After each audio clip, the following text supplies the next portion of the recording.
At the White House either, which was kind of one of your first pictures. Well, Larry Mark, is this too loud? Feels loud? No? Might have just been that martini last night, I'm not sure. Larry Mark produced the Oscars, which I hosted in 2009, and so, thank you.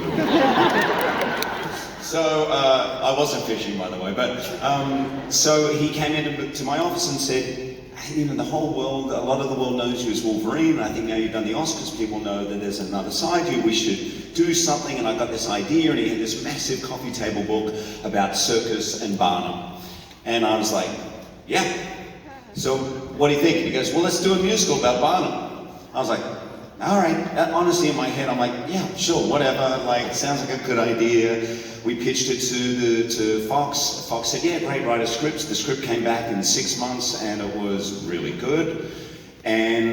But we all knew this was a musical, and so there was no music. It was like insert song, insert song, insert song. I think the first song was written 4 years later. So yeah,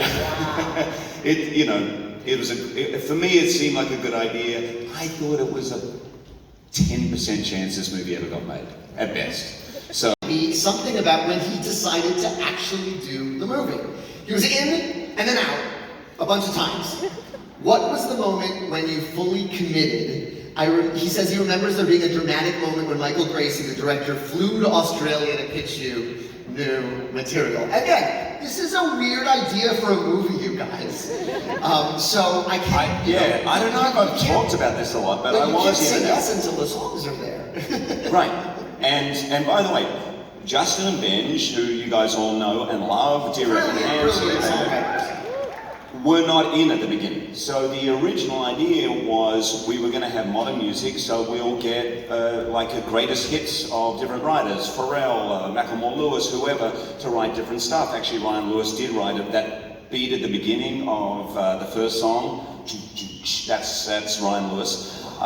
So that was the original idea, and a lot of people pitched Bruno Mars, and different songs came in. We worked on some of the songs. And the real greatest showman of this movie is Michael Gracie, who is a director who directed this movie, and it was his first movie. He found Justin and Benj. It's a long story how they came to be, but they were still in college at the time, and they pitched a song called A Million Dreams. So for a long time, for a long time we only had 3 songs. So we were pitching it to different people, and we played 3 songs. And of the 3 songs, only one was Justin Benj. It was Million Dreams, and it was clearly, the first time I heard it, I was like, okay, that's a hit song. That's amazing.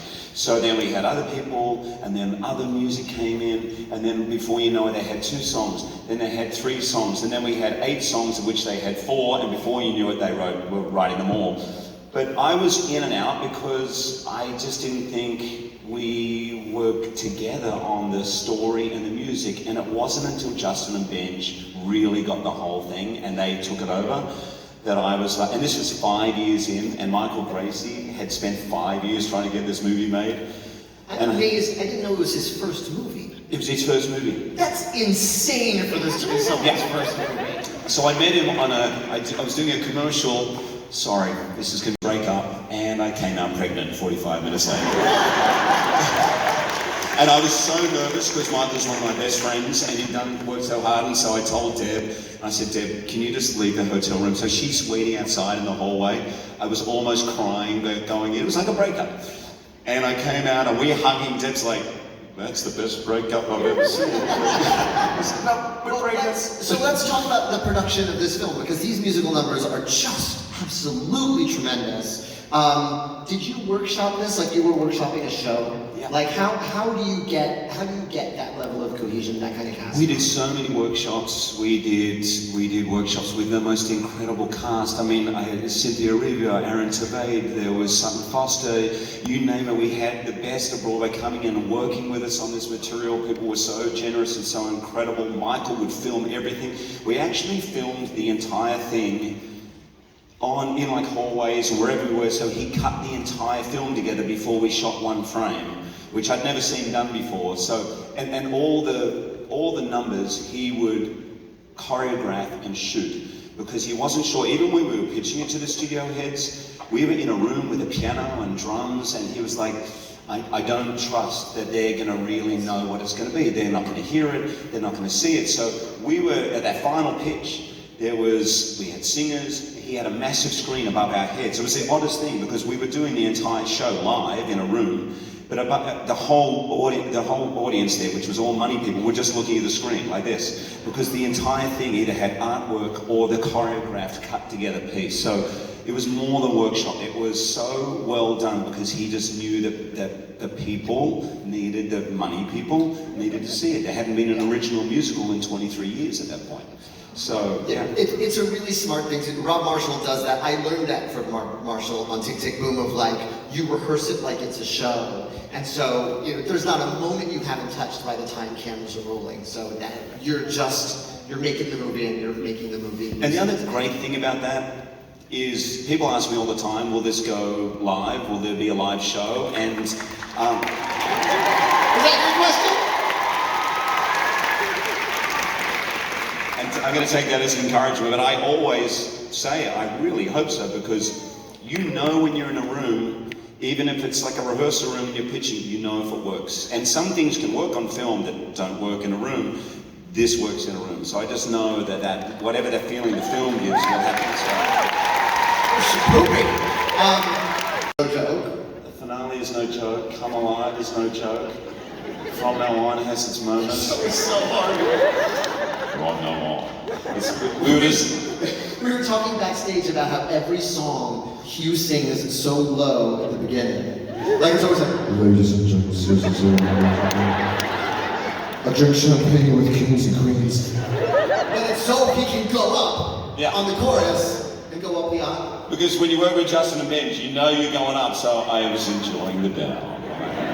My favourite thing is watching YouTube videos of kids doing From Now On, because that beginning bit, there's like... So octaves aside, hardest number, like what was the one that really... Or is nothing hard for you because you're Wolverine and it hurts when the calls come out?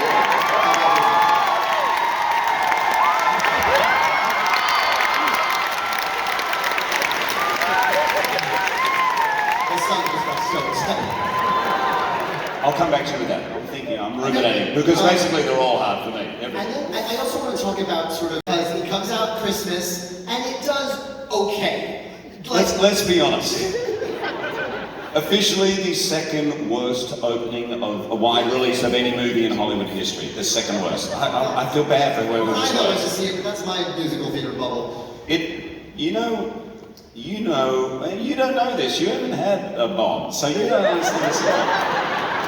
But when you have a real thing that is probably going to be a bomb, you get nothing. You get crickets. There's no email.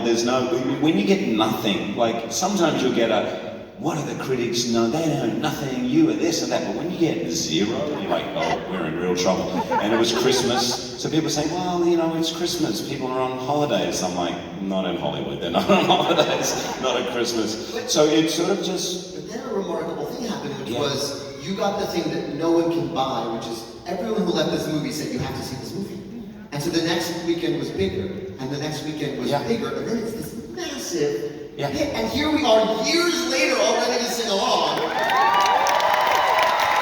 It's kind of, there's nothing sweeter, because really, what do we do this whole thing for but for you guys? So when it is the you guys saying yes, it's everything. And this movie has just been such a surprise on so many levels, and I'm so glad that Michael Gracie convinced me not to break up with him and to get married and have children. But honestly, it's been one of the greatest joys of my life. That truly doesn't happen. Like that, it opens, doesn't do well, and then word of mouth keeps it. Like that has not happened in a very long time. Like what's in the movie? What's the secret sauce you think in terms of? I think why resonates with people. A first thing that comes to mind is the music and the musical numbers. It really, I think, touches people. People love that music, and I think also the story. As you were saying earlier, is really about community and about belief and about faith and about following your dreams no matter what anybody else says. Doesn't matter if people or the critics say this is not good, it just follow your dreams and go. And there's something very positive and uplifting about it. And with the music, and as we know, when musicals work, they can just amplify everything that is in that story. So, yeah, I think it's... And it's so fitting, right? Because it is about a showman who's making the stuff that the people love and critics, right, don't like. Right. And the people, keep it open, and the people are the ones who make it happen. And that is exactly what happened. It's so meta, I can't even process it. I have to be here today, played your wife in the film, and it's 4 words. When is the sequel?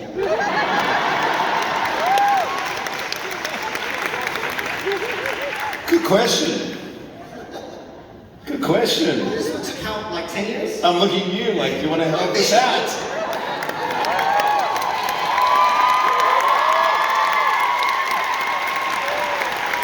I mean, I love the character. Clearly, if anyone knows anything about my library of movies, I'm not against sequels. But particularly ones which are a movie that was so joyous and so rewarding with the people involved. And I think what happened, honestly, is it was a Fox movie. The other thing that's really crazy about this movie is original musical movies, they're not a thing. It's very, very rare that an original film musical of this size and scale gets made, because they're normally adaptations, or they're adaptation of some material. And so, the studio's faith in you guys and that you pulled it off it's like a unicorn, this movie. Yeah, no, actually, I'm glad you said that, because a couple of times I've said, the money people and all that, and it's unfair because the people we worked with on this movie from the studio really did believe, and I understand. I'll give you a little inside info. The metric of a musical, no matter what, I remember this when we were doing Les Mis, they said you can't spend more than 60 million. It's just too many people out there who will never go to a musical. There's a lot of people who apparently say, not my thing, I'm never going. So when they're running the math, it just doesn't make sense. And we were an $85 million original musical. Nothing about that is a smart choice if you're a studio executive. Nothing about it. Broadway musicals, you try them out of town first. Right. To go from 0 to that scale is... So it was a huge leap of faith, and one of those sort of decisions that I would say a few people who have offices in that building could have lost their job over. It could have been that kind of thing. So I'm forever grateful for him, and it is a bit of a unicorn. And I thank my lucky stars. I honestly do. I can't believe it, and I'm thrilled you guys are here to watch it. And if I wasn't doing that day, I'd come and sing along with you. I didn't know she's on a Disney show. I didn't know anything. I watched the Disney show, and I turned and I said, I've got to watch it. I turned it on, and it's her character in that show. So Casey Undercover, was that it? The show? Yeah. She's undercover in a circus. A tightrope walker in a circus. I'm like, there's something that starts here. When she walked on set, I've never seen anything like it. You just knew I said to someone, she is going to be the biggest star of her generation. And she could sing, I don't know if she could be an actor, she could be a singer, she could be a dancer. She's arguably a better dancer than all of it. She's amazing. But she would have that thing because on the call sheet, she's probably 5 or 6, right? So there's a thing, it's not really a thing, but basically she would just sit on the side like she was a grip, just sitting over the side like one of the crew, and pink tutu, just like this. And we say, Zendaya, we're going to do your close-up now. She go, and she just walk on, boom. And the first take is amazing. And Michael Gracie would come up to me and say, I'm going to do another take, but I'm going to use that one because it's perfect. But I don't want to embarrass you in front of everybody. We're going to do 3. I said, because I did 12 takes, he goes, yeah.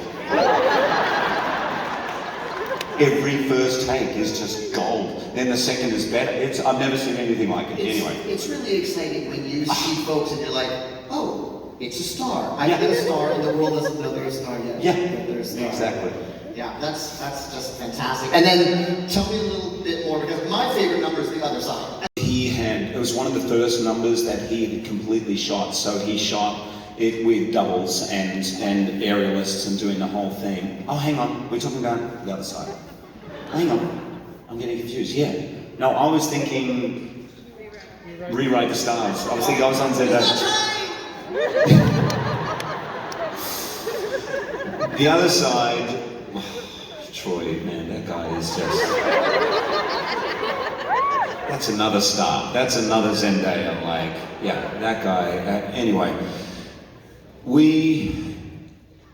I think, we rehearsed it for 8 weeks. We rehearsed every single day. Zach was just like a maniac with rehearsal with me, and I was the same, because I knew when we shot it, we had like a day and a half.